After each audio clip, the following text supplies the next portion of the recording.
সুপ্রিয় শিক্ষার্থীবৃন্দ, সম্মানিত শ্রোতা মণ্ডলী, আসসালামু আলাইকুম। আজকের ক্লাসে আমরা আলোচনা করব সপ্তম শ্রেণীর গণিত বইয়ের ৭৮ পৃষ্ঠা থেকে। ৭৮ পৃষ্ঠায় গুণনীয়ক নির্ণয়ের মাধ্যমে এবং সমহর বিশিষ্ট ভগ্নাংশ রূপান্তরের মাধ্যমে নিম্নোক্ত ভগ্নাংশগুলোর গসাগু নির্ণয় করো। এখানে 6টা প্রশ্ন দেওয়া আছে, আমরা সবগুলো সমাধান করার চেষ্টা করব। তো ৭৮ পৃষ্ঠায় আমরা প্রথম প্রশ্নটা যদি খেয়াল করি, 5/1 আর 30/10/3 সমহর পদ্ধতি। 5/1, তো 5/1 আমরা যদি সমহর করি, 5/1 আর 10/3 এই দুটাকে আমরা কি করবো, সমহর করবো। এটা হর হচ্ছে 5, এটা হর হচ্ছে 10, দুইটা দুই রকম, আমরা দুটার কি করব, সমহর করব। তো 5 আর 10-এর লসাগু কত? 10। তাহলে আমরা 5কে 10 বানাবো। তো 5কে 10 বানাতে হলে কি করতে হবে, 2 দ্বারা গুণ করতে। 5 দুগুণে 10। তো আমরা হরকে 2 দ্বারা গুণ করি, তাহলে ওই লবকেও 2 দ্বারা গুণ করতে হবে। তাহলে 5 দুগুণে 10, 2 একে 2। আর এখানে তো হর 10 আছে, তাহলে শুধু আমরা 10কে 1 দ্বারা গুণ করলেই হয়।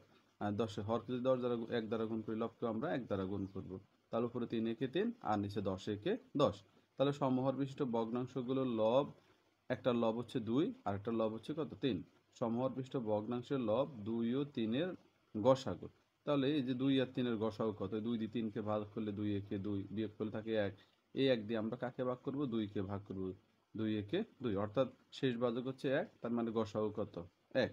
এবার নির্ণয় গসাগু। তো ওই ভগ্নাংশের গসাগু নিয়মটা হচ্ছে নিচে বসবে, সমহরের যে হর সেটা নিচে বসবে, আর সমহরে যে দুটি লবের গসাগু যা তা উপরে বসবে। এবার হচ্ছে গুণনীয়ক পদ্ধতি। 5/1 গুণনীয়কগুলো হচ্ছে 5/1। গুণনীয়কের বেলায় আমরা যারা আগের ক্লাসগুলো করেছো তোমাদের অবশ্যই মনে আছে, গুণনীয়কের বেলায় লব কিন্তু পরিবর্তন হবে না, শুধু হরটা পরিবর্তন নামতা অনুযায়ী। 5 একে 5, 5 দুগুণে 10, 3 5 15, 4 5 20, 5 5 25, এভাবে। আর 10/3 গুণনীয়কগুলো একই রকম, গুণনীয়কের বেলায় লবের কোনো পরিবর্তন হবে না, লব 3গুলো সবসময় উপরে বসবে। আর হওয়ার প্রথমে কি, 10 একে 10, 10 দুগুণে 20, 3 10 30, 4 10 40, 5 10 50, 6 10 60, এইভাবে যাবে। এখন দেখো এখানে ভাগ যায়, 3 একে 3, 3 20 60, সরি 3 10 30, তাহলে 10/1। আর এখানেও লঘিষ্ঠ মানে ভাগ করা যায়, 3 একে 3, 3 20 60, তাহলে 20/1। এখন দেখো প্রথম ভগ্নাংশ 10/1 সাথে দ্বিতীয় ভগ্নাংশ 10/1 মিল হচ্ছে গুণনীয়ক। প্রথম ভগ্নাংশের একটা গুণনীয়ক 20/1 সাথে দ্বিতীয় ভগ্নাংশ আরেকটা গুণনীয়ক 20/1 মিল আছে, তাহলে এগুলো হচ্ছে সাধারণ গুণনীয়ক। এই জন্য আমরা লিখব 5/1, এই যে 5/1 আর 10/3, 5/1 ও 10/3 এর সাধারণ গুণনীয়কগুলো হচ্ছে কি, 10/1 আর 20/1। তা আমরা জানি সাধারণ গুণনীয়কের মধ্যে যেটা সবচেয়ে বড় সেটা হচ্ছে গসাগু। তো 10/1 আর 20/1 মধ্যে বড় হচ্ছে 10/1, কারণ আমরা জানি যদি লব সমান হয়, যে ভগ্নাংশের হর ছোট সেই ভগ্নাংশটি হয় বড়, তার মানে এখানে 10/1 বড়। তাহলে নির্ণয় গসাগু কত হবে, 10/1। তাহলে আমাদের সমহর পদ্ধতি এবং গুণনীয়ক পদ্ধতি, দুই পদ্ধতিতেই গসাগু আমার কত হলো, 10/1 হলো। এবার আমরা দ্বিতীয় সমস্যাটা খেয়াল করি। 6/1 আর 8/5 দুটোকে আমরা প্রথমে আমরা সমহর পদ্ধতি করি। সমহর করার জন্য এটা প্রথমটার হর হচ্ছে 6, দ্বিতীয়টার হর হচ্ছে 8। তো 6 আর 8-এর লসাগু হচ্ছে 24। তা আমরা কি করব, দুটোর হরকে 24 বানাবো। তো 6কে 24 করতে হলে কি করতে হবে, 4 দিয়ে গুণ করতে হবে। 6 4 6 24। তো হরকে 4 দ্বারা গুণ করলে লবকেও 4 দ্বারা গুণ, 4 একে 4। এবার এই 8কে যদি আমরা 24 করতে চাই, যেহেতু লসাগু 24, তাহলে 24 করতে চাইলে 8কে কয় দ্বারা গুণ করতে হবে, 3 দ্বারা। 3 8 24, তাহলে উপরে 5কে 3 দ্বারা গুণ করতে হবে। লবকে হরকে যে সংখ্যা দিয়ে গুণ করতে হবে, লবকেও সেই সংখ্যা দিয়ে গুণ করতে হবে। তাহলে 3 8 24, 3 5 15। এবার সমহর বিশিষ্ট ভগ্নাংশগুলো লব ও লব, একটা লব হচ্ছে 4 আর একটা লব হচ্ছে 15। তো আমরা কী করবো, যখন সমহর হয়ে যাবে, তো সমহর হলে আমরা এই দুটি সমহরের যে লব আছে, উপরে 4 এর 15, 4 আর 15 কী করবো, আগে গসাগু বের করবো। তো 4 আর 15 গসাগু হচ্ছে 1। যেমন এই 4 দিয়ে 15কে যদি ভাগ করি, 3 4 12, 15 12 বিয়োগ করলে থাকে 3। এই 3 দিয়ে কী করবো, আমরা 4কে আবার ভাগ করবো, 3 একে 3। তো 4 3 বিয়োগ করলে থাকে 1। এই 1 দ্বারা আবার কী করবো, 3কে ভাগ করবো, তাহলে 3 একে 3 মিলে। তাহলে শেষ ভাজক আমার কত মিলে, 1 মিলে। তার মানে আমার গসাগু হচ্ছে 1। এবার নির্ণয় গসাগু কি, তা আমরা জানি ভগ্নাংশের গসাগুর সময় প্রথমে রেখা দিয়ে সমহরের হর যেটা আছে সেটা নিচে বসবে, আর লব দুটির গসাগু যা তা উপরে বসবে। তাহলে নির্ণয় গসাগু হচ্ছে 24/1। এবার গুণনীয়ক পদ্ধতি, যদি আমরা গুণনীয়ক পদ্ধতিতে যাই, 6/1 গুণনীয়কগুলো আমরা বলছি গুণনীয়কের সময় উপরের হরের কোনো পরিবর্তন নেই, সবগুলোর উপরে আমরা 1 লিখবো, 1 আছে 1 লিখবো, 2 থাকলে 2 লিখবো। হ্যাঁ, এবার হচ্ছে নিচে হরগুলোর কি হবে, নামতার মতো হবে, গুণিতকের মতো হবে। 6 × 6 = 6, 6 × 2 = 12, 3 × 18 = 4, 24, 5 × 6 = 30, 6 × 37, 6 × 7 = 42, 6 × 8 = 38, এরকম করি অসংখ্য। ঠিক আছে, 8/5 গুণনীয়কগুলো হচ্ছে ওই যে লব 5 আছে, লব 5-এর কোনো পরিবর্তন হবে না, 5গুলো উপরে বসবে, আর হরগুলো গুণিতকে নাম থাকে, যেমন 8 × 8 = 8, 8 × 2 = 16, 3 × 8 = 24, 4 × 8 = 32, 5 × 8 = 40, 6 × 8 = 48, 7 × 8 = 56, 8 × 8 = 64, 8 × 9 = 72, 8 × 10 = 80, এভাবে যেতেই থাকবে। এখন দেখো এখানে কিন্তু কয়টা সংখ্যা লঘিষ্ঠ করা যায়, এটা লঘিষ্ঠ করানো যায়, 5 দ্বারা 40কে ভাগ করা যায়, 5 × 1 = 5, 5 × 8 = 40, তাহলে কি হলো 8/1 হলো। আর এখানে 5 আর 80 ভাগ যায়, 5 এ 1, এটা হচ্ছে 1, 5 এ 1 = 5, আর 5 হলো 80, তাহলে 16/1। এছাড়া এখানে আরো কিছু গুণনীয়ক যায়, যেমন 8 × 11 = 88, 8 × 12 = 96, 8 × 13 = 104, হ্যাঁ, তারপরে 8 × 14 = 112, 8 × 15 = 120। তারপর এখানে আবার লঘিষ্ঠ করা যায়, 5 এ 1 = 5, 5 × 24 = 120, অর্থাৎ 24/1। এভাবে আবারও যায় 14-র পরে যাবো 8 × 15 গেছে, এবার 8 × 16, 8 × 16 = 128, এরকম করে অনেকগুলা গেলে আমার আরেকটা আসবে 240/5। এবার গুণ করতেই থাকলে আমার কি বলবে, একটা অবস্থা বাড়বে, বের হবে 240/5। এটাকে ভাগ করলে আমার 5 × 1 = 5, আর 5 × 48, 5 দিয়ে 48 ভাগ করলে হয় 5, 240কে ভাগ করলে হয় কত, 48। এখন 6 ও 8-এর 6/1 আর 8/5-এর সাধারণ গুণনীয়ক, এখানে একটা বের হয় 24/1, আর একটা হচ্ছে 48/1। দ্বিতীয় ভগ্নাংশের যে সাধারণ গুণনীয়কগুলো বের হয়েছে, একটা মিলে 24/1, আর হচ্ছে 48/1। দেখো এই যে প্রথম ভগ্নাংশের 24/1 আর 48/1, এই প্রথম 6/1-এর গুণনীয়ক 24/1 আর 48/1 এখানে মিলে, আর দ্বিতীয় ভগ্নাংশ যে 8/5, তার ওই পাশে কি আছে, এরকম 24/1 আর 48/1 মিলে, এই দুটোতেই একই রকম 24/1 আর 48/1 মিলে, তার মানে দুটো যে সাধারণ গুণনীয়ক। এই জন্য আমরা লিখবো 6/1 ও 8/5-এর সাধারণ গুণনীয়ক হলো 24/1 আর 48/1। তার নির্ণয় গসাগু কত হবে, নির্ণয় গসাগু যেহেতু সাধারণ গুণনীয়কের মধ্যে যেটা ছোট, তাহলে এখানে 24/1 হচ্ছে ছোট, কারণ আমরা জানি যদি লব সমান হয়, লব সমান হলে যার হর ছোট সেটা হচ্ছে বড়, তাহলে 24/1 হচ্ছে বড়। আর আমরা গসাগু মানে গরিষ্ঠ সাধারণ গুণনীয়ক, অর্থাৎ গরিষ্ঠ মানে বড়, সাধারণ গুণনীয়কের মধ্যে যে বড়, কে বড়, 24/1 বড়, তাহলে 24/1 হচ্ছে গসাগু। তাহলে সমহরের মধ্যেও 24/1 গসাগু, সাধারণ গুণনীয়কের মধ্যেও 24/1 হচ্ছে গসাগু। এবার আসি 3 নম্বর সমস্যা, 7/2 আর 8/6। তো সমহর পদ্ধতিতে 7/2 আর 8/6, 7 আর 8-এর লসাগু আগে বের করতে হবে, 7 আর 8-এর লসাগু বের করলে হবে 56। তার মানে এই হরকে আমরা 56 বানাবো, এই হরটাকে 56 আমরা বানাবো।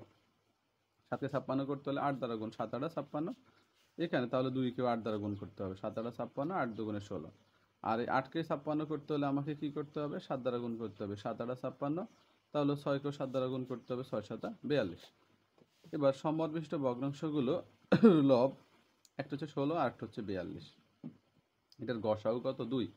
এই দেখো 16 দিয়ে প্রথমে 42 দিয়ে ভাগ করো, 16 2 × 32, 42 32 গেলে থেকে 10, এই 10 দিয়ে আমরা কি করবো, আবার 16কে ভাগ করবো, 16 একে 10 একে 10, 16 থেকে 10 বিয়োগ করলে থেকে 6, এই 6 দিয়ে কি করবো, আবার আগের বাজক 10কে ভাগ করতে হবে, 6 একে 6, 10 থেকে 6 বাদ দিলে থেকে 4, এই 4 দিয়ে করতে আগের বাজক 6কে ভাগ করতে হবে, 4 একে 4, 6 থেকে 4 বিয়োগ করলে থেকে 2, এই 2 দিয়ে আগের বাজক 4কে ভাগ করে 2 2 গুণা 4, তাহলে শেষ বাজক হচ্ছে কত, 2, এটা দিয়ে ভাগশেষ মিলছে, তার মানে 2 হচ্ছে গসাগু। তো নির্ণয় গসাগুকে আমরা জানি সমহর পদ্ধতিতে গসাগুর হরটা কি হবে, আগে যে সমহর বের করেছে সেই সমহরটা বসবে, আর লবটা হবে উপরে যে দুইটি লব, এই লবের গসাগু যা তা অর্থাৎ 2। এবার দুইটাকে এক ভাগ যায়, যেমন 2 একে 2, 28 দুগুণে 56। এই দুইটাকে আমরা কি করতে পারি, লঘিষ্ঠ করতে পারি। 2 একে 2, 28 দুগুণে 56, তাহলে 28 ভাগের 1। এবার আসো গুণনীয়ক পদ্ধতিতে আমরা প্রথম সমহর দেখলাম 1 3-এর, এবার গুণনীয়ক। তো 7 ভাগের 2 যে গুণনীয়কগুলো যদি আমরা বের করি, আমরা জানি গুণনীয়কের বেলায় লবের কোনো পরিবর্তনে সবগুলা 2 বসে যাবে। আর হঠাৎ নামতা নামতা পরিবর্তন হবে, 7 একে 7, 7 দুগুণে 14, 3 7 21, 4 7 28, 5 7 35, 6 7 42, 7 7 49, 7 8 56 এবার যাবে। আবার এখানে লঘিষ্ঠ আকারে দেখো এটাকে লঘিষ্ঠ করা যায়, একটা হচ্ছে 2 আর 28, তাহলে 2 একে 2, 14 দুগুণে 18 অর্থাৎ 14 ভাগের 1। আর এখানে লঘিষ্ঠ করা যায় এটাকে 2 একে 2, 28 দুগুণে 56 অর্থাৎ 28 ভাগের 1। এবার তদ্রুপভাবে আরেকটা যে ভগ্নাংশ আছে 8 ভাগের 6, তার আমরা গুণনীয়ক বের করবো, তার লবগুলো ঠিক থাকবে, সবার লব কি থাকবে, যতগুলো আমরা বের করবো সবগুলো লব হবে 6। এবার গুণনীয়কগুলো যে হরের গুলোর নাম তার মতো হবে, 8 একে 8, 8 2 16, 3 8 24, 4 8 32, 5 8 40, 6 8 48, 7 8 56, 8 8 64, 8 9 72, 8 10 80, 8 11 88, 8 12 96, 8 13 104, 8 14 112, 8 15 120, এভাবে 8 16 128, এভাবে 8 8 8 করে বাড়বে, সবগুলো 8 8 করে বাড়তে বাড়তে আমরা এই পর্যন্ত আনলাম। এখন দেখো এখানে এটাকে লঘিষ্ঠ করা যায়। তো সেটা 6 একে 6, 6 28, 168, তাহলে এখানে 28 ভাগের 1। আমাদের ওই যে আগের ভগ্নাংশে দেখো এখানে একটা 28 ভাগের 1 পেয়েছি, আর এখানে একটা 28 ভাগের 1 পেয়েছি, তাহলে এই দুটো হচ্ছে সাধারণ গুণনীয়ক। তা আমরা এই জন্য লিখলাম 7 ভাগের 2 আর 8 ভাগের 6 এর সাধারণ গুণনীয়ক হচ্ছে 28 ভাগের 1। আর এরপরে যেটা বের হবে সেটা নিশ্চয়ই বের হবে 28 দুগুণে 56 ভাগের 1 বের হবে। এটা আমরা বুঝে নিতে পারি, প্রথমে যে 28 হয় এরপর এটা ডাবল হবে 28 দুগুণে 56 ভাগের 1। তো এটা করার জন্য আমাদের আরও অনেকগুলো কাজ করতে হবে, যেটা আমাদের জন্য জটিল। আমরা যেহেতু বুঝি প্রথমটাই আমার কিন্তু সবচেয়ে বড় গুণনীয়ক, সুতরাং আমার আর ঝামেলা নাই। গসাগুর বেলায় আমার একটা সাধারণ গুণনীয়ক বের করে আমরা ভগ্নাংশের একটা মাত্র সাধারণ গুণনীয়ক বের করে আমরা গসাগুটা নির্ণয় করতে পারি। এই জন্য নির্ণয় গসাগু কি হবে, 28 ভাগের 1। এবার আসো 4 নং সমস্যাটি যদি আমরা খেয়াল করি, 7 ভাগের 1 আর 11 ভাগের 1। আমরা প্রথম সমহর পদ্ধতি একেবারে সহজ ছোট, কিন্তু গুণনীয়ক পদ্ধতিতে অনেক ক্ষেত্রে অনেক বড় হয়ে যায়। তো সমহর করার জন্য 7 আর আগে 11 অর্থাৎ দুটোর হরের আগে লসাগু বের করতে হবে। তো 7 আর 11 লসাগু করলে হয় 77, তাহলে এই 7কেও 77 করতে হবে, এই 11কেও 77 করতে হবে। তো 7কে 77 করতে হলে 7 11 11 দিয়ে গুণ করতে হবে, 7 11 77, 7 11 কি 77। তাহলে উপরটাকেও আমি তাহলে 11 দিয়ে গুণ করি, তাহলে 7 11 77, 11কে 11, 11কে 77 করতে হলে কি করতে হবে, 7 দ্বারা গুণ করতে হবে, 7 11 77, তাহলে উপরটাকেও 7 দিয়ে গুণ করতে হবে, 7 একে 7। তো সমহরবিষ্ট ভগ্নাংশগুলোর লব, একটা লব হচ্ছে 11 আর একটা হচ্ছে 7। আমাদের সমহরবিষ্ট ভগ্নাংশের লসাগুর ক্ষেত্রে যেটা সমহর বের হয় সেই হরটা নিচেই থাকে, আর লবগুলোর যেটা গসাগু সেটা উপরে বসে। এই জন্য আমরা লব 11 আর 7-এর আমরা কি করব, গসাগু বের হতো। 11 আর 7-এর গসাগু বের করলে 1 হয়, যেমন 7 দিয়ে আমরা 11কে ভাগ করলে 7 থেকে 7, বিয়োগ করলে থাকে 4। এই 4 দিয়ে আগের বাজক 7কে ভাগ করলে 4 একে 4, বিয়োগ করলে 7 থেকে 4 বিয়োগ করলে 8 থেকে 3। এই 3 দিয়ে কি করবো, আগের বাজক 4কে আবার ভাগ করবো, 3 একে 3, 4 থেকে 3 বিয়োগ করলে 8 থাকে 1। এবার 1 দিয়ে কি করবে, আগের বাজক 3কে আবার ভাগ করবো, 3 একে 3, তাহলে গসাগুটা আমার কত হচ্ছে 1। তাহলে 11 আর 7-এর গসাগু হচ্ছে 1। তার নির্ণয় গসাগু কি হবে, নির্ণয় গসাগু হবে এই হরটা, সমহরের হরটা নিচে বসবে, আর এই লব দুটার গসাগু কত 1, এটা উপরে বসবে। এবার আসো এই 7 ভাগের 1 আর 11 ভাগের 1-এর আমরা গুণনীয়ক পদ্ধতি, যেটা জটিল, ওই পদ্ধতিটা করব। এবার আসো আমরা ওই 4-এর সমহর করলাম, এবার কি করবো গুণনীয়ক পদ্ধতিতে 7 ভাগের 1-এর গুণনীয়কের বেলা উপরে লবের কোনো পরিবর্তন নাই, সবগুলোতে আমরা 1 বসিয়ে দিব। আর নিচেরগুলো নামতার মতো 7 একে 7, 7 2 14, 3 7 21, 4 7 28, 5 7 35, 6 7 42, 7 7 49, এভাবে নামতা লিখবো 7 11 77। আর 11 ভাগের 1-এর গুণনীয়ক যখন বের করবো, উপরের লব 1 সবগুলো কি ঠিক থাকবে, শুধু এই নিচের হরটা নামতার মতো পরিবর্তন, 11কে 11, 11 22, 3 33, 4 44, 5 11 55, 6 11 64, 7 11 77। এখন দেখো আমাদের দুটোর মধ্যে কি মিল আছে, আমাদের দুটোর মধ্যে 77 ভাগের 1 মিল আছে। আমরা কমপক্ষে একটা নিলাম, দুটো নিতে গেলে আরও ডাবল কাজ করতে হবে। তো 7/1 আর 11/1 এর সাধারণ গুণনীয়ক আমার কত হলো? 77/1। এটা দুটোর মধ্যে মিল আছে গুণনীয়ক, এই জন্য এটা হচ্ছে সাধারণ গুণনীয়ক। তাই সুতরাং নির্ণয় গসাগু কি? সাধারণ গুণনীয়কের মধ্যে প্রথমটাই, অর্থাৎ প্রথমটাই আমার বড় হয়, প্রথমটাই তাহলে কি গসাগু 77/1। এবার আসো আমরা 5 নম্বর সমস্যাটা দেখি। 5 নঙ্গে 3টা ভগ্নাংশ দেওয়া আছে। আমরা প্রথমে সমহর পদ্ধতি করি, এই যে 2/1, 3/1, 4/1। তো আমাদের প্রথমে কাজ হচ্ছে 2, 3 আর 4, অর্থাৎ হরগুলো লসাগু বের করতে। 2, 3 আর 4 এর লসাগু হচ্ছে 12। তাহলে সবগুলোকে আমরা 12 বানাবো। তো 2কে 6 দ্বারা গুণ করলে 12 হয়, এই জন্য উপরেরটাকে 6 দ্বারা গুণ, 6 দুগুণে 12, 6 একে 6। এখানে 3কে 12 করতে হলে কী করতে হবে? 4 দিয়ে গুণ করতে হবে, 3 ছাড়া 12, এই জন্য লবকেও 4 দ্বারা গুণ, তাহলে 3 ছাড়া 12 আর উপরে হচ্ছে 4 একে 7। এবার এখানে 4/1, 4কে আমরা 4কে আমরা এখানে 4কে যদি 12 করতে হয় তাহলে কি করতে? 3 দিয়ে গুণ করতে হবে। 4কে 3 দ্বারা গুণ করলে আমার লবকেও 3 দ্বারা গুণ করতে হবে, তাহলে এখানে 3 একে 3, 3 ছাড়া 12। তাহলে সমহর বিশিষ্ট ভগ্নাংশগুলি যে আমাদের লব একটা হচ্ছে 3, আরেকটা হচ্ছে 4, আরেকটা হলো 6। এই 3, 4, 6 আমরা কি করবো? গসাগু বের করতে। 3, 4, 6 এর গসাগু কত? 1। 3, 4, 6 এর গসাগু কত? 1। এবার আরেকটা সহজে বের করতে পারে, যেমন 3, 4, 6। কোনো সংখ্যা যদি 3 সংখ্যাকে ভাগ করা যায় না, তাহলে কি দিয়ে ভাগ করা যায়? 1 দ্বারা ভাগ করা যাবে। তার মানে আমার একটাই হচ্ছে কি? গসাগু। গসাগু আমার কত? 1। তো নির্ণয় গসাগু কত?